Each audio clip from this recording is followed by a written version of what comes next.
2025년 7월 22일 밤, 도널드 트럼프 미국 대통령은 자신의 소셜미디어에 한 줄을 올렸습니다. 일본과 관세 협상을 타결했다는 내용이었죠. 상호 관세를 25%에서 15%로 낮추고 일본은 무려 5,500억 달러, 우리 돈으로 약 760조 원을 미국에 투자하기로 했다는 발표였습니다. 이 소식이 전해지자 세계는 충격에 휩싸였죠. 아니, 760조 원이라고요? 그게 대체 얼마나 큰 돈이길래 세계가 놀랐을까요? 일단 비교를 해보겠습니다. 한국의 2024년 국가 예산이 약 650조 원입니다. 그런데 일본은 한국 국가 예산보다 많은 돈을 단 몇 년 안에 미국에 퍼붓기로 한 거죠. 아니, 도대체 무슨 일이 있었길래 일본이 이렇게 엄청난 돈을 내놓았을까요? 그냥 좀 깎아달라고 부탁하면 될 일을 왜 이렇게까지 한 것일까요? 이 의문을 지금부터 명쾌하게 풀어드리겠습니다. 우선 이 일의 시작을 알려면 2025년 초로 거슬러 올라가야 합니다. 트럼프가 재선에 성공한 후 그는 공약대로 무역 정책을 강력하게 밀어붙이기 시작했죠. 그의 논리는 간단했습니다. 미국은 전 세계와 무역하면서 너무 손해를 봤다. 특히 무역 흑자를 보는 나라들은 미국한테 빚진 거나 마찬가지다. 그러니 이제 제대로 받아내야 한다. 바로 이것이었죠. 그래서 트럼프는 7월 초 각국에 서한을 보냈습니다.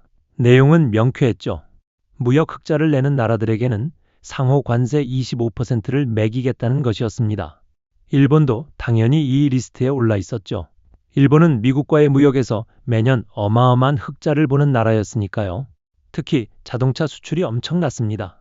도요타, 혼다, 닛산, 이 이름만 들어도 다들 아실 겁니다. 일본 차는 미국 시장을 평정하다시피 했으니까요. 그런데 25% 관세가 매겨지면 어떻게 될까요? 간단합니다. 일본 기업들은 미국에서 장사를 못하게 되는 거죠. 관세가 그만큼 높으면 가격 경쟁력이 완전히 무너지니까요. 일본 경제에는 재앙이나 마찬가지였습니다. 일본은 수출로 먹고 사는 나라인데 그 중에서도 미국은 최대 시장이었으니까요. 이에 일본 정부는 급하게 대책회의를 소집했습니다. 당시 총리는 이시바 시게루, 그는 곤혹스러웠죠. 관세를 그대로 받으면 일본 경제는 심각한 타격을 입을 게 뻔했으니까요. 그렇다고 미국한테 굽실거리며 깎아달라고만 할 수도 없었습니다. 자존심 문제도 있었고 실제로 트럼프가 그런 부탁을 들어줄 것 같지도 않았거든요. 그런데 이때 일본 정부는 기발한 아이디어를 냈습니다. 아니, 협상 프레임 자체를 바꿔버리는 전략이었죠. 관세 협상을 투자 협상으로 바꾼 겁니다. 일본 측은 이렇게 제안했어요. 우리가 미국에 엄청난 투자를 하겠다. 미국 경제에도 도움이 되고 일자리도 만들어지는 투자 말이다. 그 대신 관세를 낮춰달라. 즉 돈으로 관세 인하를 사겠다는 것이었죠. 처음에는 2천억 달러를 제안했습니다. 그런데 협상이 진행되면서 금액이 점점 올라갔어요. 4천억 달러가 됐다가 결국 5,500억 달러까지 치솟았죠. 왜 이렇게 올라갔을까요? 트럼프가 만만한 사람이 아니었기 때문입니다. 그는 흥정의 달인이었고 일본이 얼마나 절실한지 정확히 꿰뚫고 있었죠. 자, 여기서 잠깐 5,500억 달러면 대체 어디에 쓴다는 걸까요? 이 돈의 쓰임새를 보면 이 협상이 왜 논란인지 알 수 있습니다. 일단 가장 큰 비중을 차지하는 게 에너지 분야입니다. 무려 3,200억 달러 이상이 원전과 송전망과 천연가스 설비 등에 투입됩니다. 그런데 여기서 중요한 게 있어요. 이 사업을 누가 주도하느냐죠. 웨스팅하우스라는 미국 원전 회사가 있습니다. 이 회사가 주도하는 원자로와 소형 모듈 원자로 건설에만 1,000억 달러가 투입됩니다. 제너럴 일렉트릭, 즉 GE와 일본 히타치의 합작사가 주도하는 소형 모듈 원자로 건설에도 또 1,000억 달러가 들어가죠. 즉 2,000억 달러가 미국 기업이 주도하는 에너지 사업에 투입되는 겁니다. 이게 무슨 뜻일까요? 일본이 돈은 내는데 실제 사업은 미국 기업들이 하게 된다는 얘기죠. 일본 기업들은 물론 참여는 합니다. 미쓰비시 중공업, 도시바, IHI 같은 회사들이 이름을 올렸죠. 하지만 이들은 주도하는 게 아니라 참여하는 거예요. 즉 하청업체 수준이라는 겁니다. 그럼 나머지 돈은요? 인공지능 인프라 구축에 750억 달러가 투입됩니다. 이 분야는 그나마 일본 기업들이 주도권을 잡았어요. 미쓰비시 전기가 데이터 센터 전력 시스템에 300억 달러, TDK가 첨단 전자부품에 250억 달러, 후지쿠라가 광섬유 케이블에 200억 달러를 투자하기로 했죠. 파나소닉과 무라타 제작소도 전자부품 분야에 총 300억 달러를 투자합니다. 이렇게 보면 그래도 일본 기업들도 뭔가 하는 것 같죠. 하지만 여기에 함정이 있습니다. 바로 수익 배분 구조입니다. 미국 상무장관 하워드 러트닉이 직접 밝혔어요. 투자 프로젝트 선정과 결정과 운영권은 미국이 갖는다. 그리고 투자 수익의 90%를 미국이 받는다. 일본은 고작 10%만 가져간다고 말이죠. 아니, 이게 무슨 소리냐고요? 좀 더 자세히 설명하겠습니다. 일본이 투자한 돈이 원금을 회수하기 전까지는 수익을 5대5로 나눕니다. 그나마 이건 괜찮아 보이죠. 그런데 원금을 다 회수하고 나면 그 다음부터는 수익의 90%를 미국이 가져간다는 겁니다. 일본은 고작 10%만 받고요. 게다가 더 황당한 조건도 있습니다. 투자 프로젝트는 미국 상무장관이 위원장을 맡는 위원회가 추천하고 트럼프 대통령이 최종 승인합니다. 즉, 뭘 할지도 미국이 정하는 거죠. 집행은 미국이 설립한 특수 목적 법인을 통해 이루어집니다. 심지어 트럼프 대통령이 특정 투자를 지정하면 일본은 45영업일 이내에 미국 측 계좌로 송금해야 합니다. 만약 자금 제공을 지연하거나 거부하면 관세가 다시 인상될 수 있다는 조항까지 있죠. 자, 이쯤 되면 의문이 들 겁니다. 이건 협상이 아니라 굴복 아니냐고. 맞습니다. 많은 사람들이 그렇게 생각했죠. 실제로 미국 의회 조사국은 보고서를 냈습니다. 2025년 9월 17일 작성된 보고서였는데 여기서 의회 조사국은 이렇게 지적했어요. 일본 총리의 사임 발표가 일본의 관세협정 합의 이행을 위한 정치적 역량에 영향을 미칠 수 있다고요. 무슨 얘기냐면 이시바 총리가 7월 20일 참의원 선거에서 참패했습니다. 그런데도 미국과 관세 협상이 진행 중이라는 이유로 총리직을 유지했죠. 협상을 타결한 후 9월 7일 사임을 발표했습니다. 즉, 이 협상을 위해 총리직을 붙들고 있었던 거예요. 그만큼 절박했다는 뜻이죠. 그런데 미국 의회 조사국은 또 다른 우려도 제기했습니다. 일본의 5,500억 달러 투자가 과연 제대로 이행될 수 있을지 의문이라는 거죠. 투자처 결정과 수익 분배 조건이 미국 정부에 너무 유리하게 짜여져 있어서 일본 정치권에서 불평등 조약 논란이 일고 있다는 것이었습니다. 실제로 일본 야당은 맹렬히 비판했습니다. 이건 21세기판 불평등 조약이다. 미국한테 조공을 바치는 거나 다름없다. 이런 비난이 쏟아졌죠. 일본 국민들도 분노했습니다. 760조 원이면 우리 세금인데 왜 미국한테 그냥 갖다 바치냐는 여론이 들끓었어요. 그럼 일본 정부는 뭐라고 했을까요? 그들은 이렇게 반박했습니다. 15% 관세는 현재 대미 무역 흑자국 중 가장 낮은 수준이다.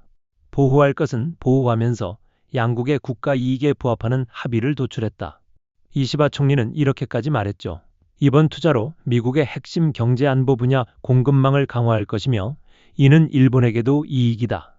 일본 국제협력은행 등 정부 산하 기관을 통해 출자와 융자와 보증 형태로 자금을 제공할 예정이라고요. 즉, 일본 정부의 논리는 이랬습니다. 25% 관세를 맞았으면 일본 경제는 큰 타격을 입었을 거다. 그런데 15%로 낮췄으니 그나마 숨통이 트였다. 그리고 투자를 통해 미국 시장에서 일본 기업들의 입지를 강화할 수 있다. 장기적으로 보면 손해가 아니라는 얘기였죠. 하지만 과연 그럴까요? 여기서 중요한 사실을 짚어야 합니다. 일본은 사실 이런 전략이 처음이 아니에요. 일본은 1989년부터 33년 연속 세계 최대 순자산국 지위를 지켜왔습니다. 무슨 뜻이냐면 일본은 해외에 엄청난 투자를 해온 나라란 거죠. 1985년 플라자 합의 이후 엔고를 피하기 위해 해외 투자를 늘려왔거든요. 그래서 일본의 경상수지 흑자는 대부분 해외에서 벌어들인 이자와 배당으로 이루어집니다. 즉, 일본은 투자 대국인 거죠. 그런 일본이 협상을 투자 중심으로 끌고 간 건 전략적으로 이해 가능한 측면이 있다는 겁니다. 그들은 이렇게 생각했을 수 있어요. 어차피 우리는 해외 투자로 돈을 버는 나라다. 그럼 미국에 투자하는 걸로 관세를 낮추면 그나마 낫지 않나 하고 말이죠. 하지만 문제는 조건입니다.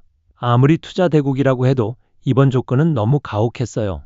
수익의 90%를 미국이 가져가고 투자처 결정권도 없다면 이건 투자가 아니라 헌납이죠. 게다가 5,500억 달러를 2029년 1월 트럼프 대통령 임기가 끝날 때까지 전액 현금으로 투자해야 합니다.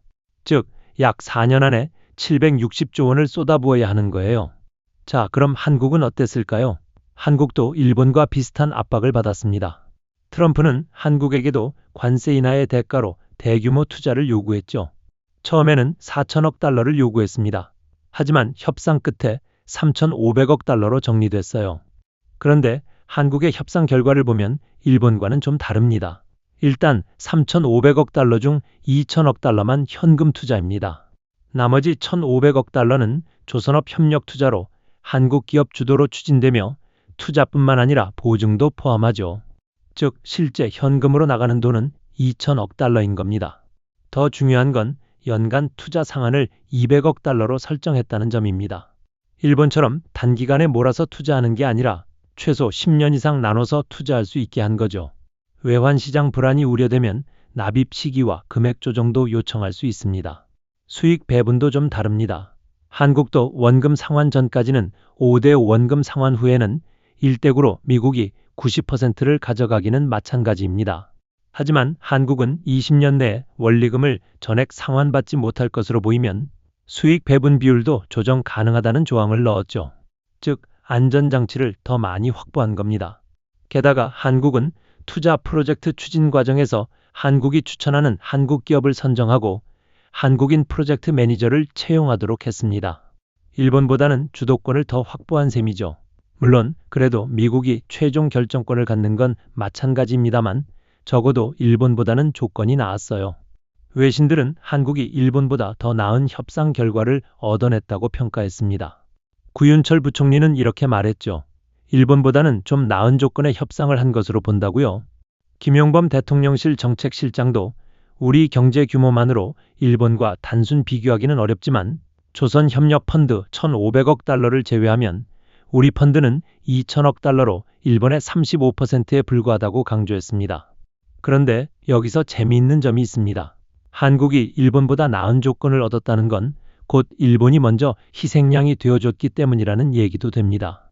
일본이 5,500억 달러의 불리한 조건으로 협상을 타결했으니 한국은 그 선례를 보면서 더 유리하게 협상할 수 있었던 거죠. 실제로 미일 협상은 외신과 전문가들이 유럽연합과 한국을 포함한 다른 아시아 국가들에게 벤치마크가 될 것이라고 분석했습니다. 즉, 일본이 표준을 만들어버린 셈이에요. 그리고 그 표준이 너무 가혹했기 때문에 다른 나라들은 최소한 일본보다는 낮게 협상하려고 노력했죠. 자, 이제 핵심 질문으로 돌아가 보겠습니다. 일본은 왜 이렇게까지 양보했을까요? 단순히 관세를 낮추려고만 했다면 이 정도까지 굴복할 필요는 없었을 겁니다. 여기에는 더 깊은 이유가 있습니다. 첫째, 일본은 미국과의 동맹이 절대적입니다. 일본은 중국과 북한이라는 위협에 직면해 있고 이를 막아줄 수 있는 건 미국밖에 없어요. 만약 미국과 사이가 나빠지면 일본의 안보는 심각한 위기에 처하죠. 그래서 일본은 미국의 요구를 거절하기가 매우 어려웠습니다. 둘째, 일본 경제는 미국 시장에 대한 의존도가 너무 높습니다. 자동차만 봐도 그래요. 일본 차의 최대 시장이 미국인데 여기에 25% 관세가 매겨지면 도요타, 혼다, 닛산 모두 큰 타격을 입습니다. 일본 경제 전체가 흔들릴 수밖에 없죠. 셋째, 일본은 장기 불황에서 벗어나지 못하고 있습니다. 1990년대 이후 일본은 잃어버린 30년을 겪고 있어요. 경제 성장률은 형편없고 인구는 줄어들고 있죠. 이런 상황에서 미국과의 무역 갈등까지 겹치면 일본 경제는 정말 위험해집니다. 넷째, 일본 정부는 정치적으로 불안했습니다. 이시바 총리는 선거에서 참패했고 지지율도 낮았어요. 이런 상황에서 미국과의 협상을 질질 끌다가 더 나쁜 결과가 나오면 정치적으로 치명타를 입을 수 있었죠. 그래서 빨리 타결하고 싶었던 겁니다. 하지만 그렇게 급하게 타결한 대가는 혹독했습니다. 일본은 실시간으로 국가 재정의 부담을 안게 됐어요. 760조 원을 4년 안에 조달해야 하는데 이게 보통 일이 아닙니다. 일본 정부는 일본국제협력은행과 같은 정부 산하 기관을 통해 출자와 융자와 보증 형태로 자금을 제공하겠다고 했지만 결국 이 돈은 일본 국민의 세금이죠. 게다가 수익의 90%를 미국이 가져간다면 일본은 원금도 제대로 회수 못할 가능성이 큽니다. 러트닉 상무장관은 리스크 제로의 인프라에 투자한다고 했지만 세상에 리스크 제로인 투자가 어디 있나요? 원전 건설이 지연될 수도 있고 비용이 초과될 수도 있습니다. 그럼 손해는 고스란히 일본이 떠안게 되는 거죠. 자, 이쯤에서 우리는 큰 그림을 봐야 합니다. 이 일본의 관세 협상은 단순히 일본만의 문제가 아닙니다. 이건 새로운 국제 질서의 시작이에요. 트럼프는 자유무역 질서를 완전히 뒤집어 버렸습니다. 이제 무역은 협상이 아니라 거래가 됐어요. 돈을 내면 관세를 낮춰주고 돈을 안 내면 관세를 올린다. 이게 새로운 룰이 된 겁니다. 이런 선례는 전 세계에 영향을 미칩니다. 미국과 무역하는 모든 나라가 이제 똑같은 압박을 받게 되는 거죠. 유럽연합은 6천억 달러 규모의 투자를 약속했습니다. 캐나다도 협상 중이고 멕시코도 마찬가지예요. 심지어 중국까지 압박받고 있죠. 그럼 이게 세계 경제에 무슨 영향을 줄까요? 일단 자유무역 질서는 크게 흔들립니다. 지금까지는 세계무역기구, 즉 WTO가 정한 룰에 따라 무역을 했어요. 하지만 이제는 미국이 일방적으로 정하는 룰에 따라야 합니다. 미국의 힘이 그만큼 세니까요. 둘째, 각국의 재정 부담이 커집니다. 일본처럼 수백조 원을 투자해야 하는 나라들이 늘어나면 이 나라들의 재정은 악화될 수밖에 없어요. 그럼 복지 예산이 줄고 국민들의 삶이 어려워지죠. 셋째, 미국 중심의 경제 질서가 더 공고해집니다. 각국이 미국에 투자하면 그만큼 미국 경제는 강해져요. 반면 다른 나라들은 자국 투자가 줄어들면서 경쟁력이 약해지죠. 미국과 다른 나라의 격차가 더 벌어지는 겁니다. 넷째, 중국과의 대립이 심화됩니다. 사실 이 모든 게 중국을 견제하기 위한 전략이에요. 미국은 동맹국들을 자기 편으로 묶어두면서 중국을 고립시키려고 합니다. 일본과 한국의 투자금도 결국 대중국 견제용 산업에 쓰이는 거죠. 그럼 한국은 어떻게 해야 할까요? 일단 일본의 실수를 반복하면 안 됩니다. 일본은 너무 급하게 협상을 타결했어요. 그래서 불리한 조건을 받아들일 수밖에 없었죠. 한국은 좀 더 신중하게 협상해야 합니다. 둘째, 투자 주도권을 최대한 확보해야 합니다. 한국 기업들이 실제로 사업을 할 수 있어야 해요. 돈만 내고 미국 기업들이 다 해먹으면 한국은 손해만 보는 겁니다. 조선업협력펀드처럼 한국이 주도하는 프로젝트를 늘려야 하죠. 셋째, 외환시장 안정을 지켜야 합니다. 한국은 다행히 연간 투자 상한을 200억 달러로 설정했어요. 이걸 지키면서 환율 급등을 막아야 합니다. 외환 위기 같은 일이 재발하면 안 되니까요. 넷째, 수익성을 꼼꼼히 따져야 합니다. 투자한 돈을 제대로 회수할 수 있는지 철저히 검증해야 해요. 미국이 제안하는 프로젝트를 무조건 받아들이면 안 됩니다. 상업적으로 합리적인 투자만 해야 하죠. 다섯째, 국민들에게 투명하게 공개해야 합니다.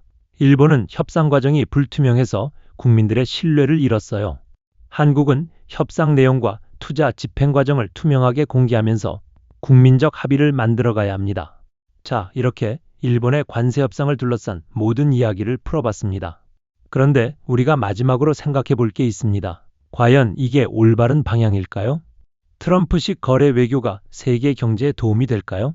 솔직히 말하면 우려가 큽니다. 자유무역은 모든 나라에게 이익이 되는 시스템이었어요. 각국이 비교 우위에 있는 상품을 만들어 팔면서 서로 윈윈하는 구조였죠. 하지만 이제는 힘센 나라가 약한 나라를 쥐어짜는 구조로 바뀌고 있습니다.